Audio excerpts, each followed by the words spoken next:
ভারতের কর্ণাটকের চিত্রদুর্গে এক তরুণের ব্যতিক্রমী বিয়ে নিয়ে চলছে ব্যাপক আলোচনা।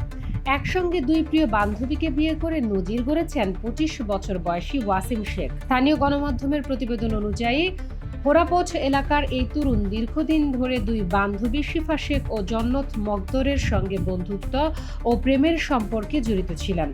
তিনজনই একে অপরের অনুভূতি সম্পর্কে জানতেন এবং তাদের মধ্যে কখনোই দ্বন্দ্ব হয়নি। বিয়ের সময় ওয়াসিমের সামনে ছিল কঠিন সিদ্ধান্ত, দুজনের মধ্যে কাকে বেছে নেবেন। শেষ পর্যন্ত তিনি মন ভাঙার পথ না বেছে এক মঞ্জবে দুই বান্ধবীকেই বিয়ে করার সিদ্ধান্ত নেন।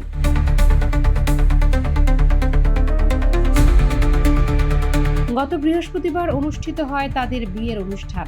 পরিবার, বন্ধু-বান্ধব ও স্থানীয়দের উপস্থিতিতে উৎসবমুখর পরিবেশে সম্পন্ন হয় এই বিশেষ বিয়ে।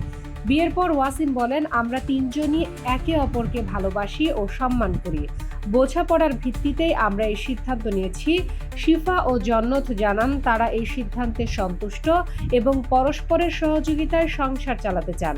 ঘটনাটি সামাজিক যোগাযোগ মাধ্যমে ছড়িয়ে পড়ার পর নেটিজেনদের মধ্যে মিশ্র প্রতিক্রিয়া দেখা গেছে। কেউ একে ব্যক্তিগত স্বাধীনতার উদাহরণ বলেছেন, আবার কেউ তুলেছেন নৈতিক ও আইনি প্রশ্ন।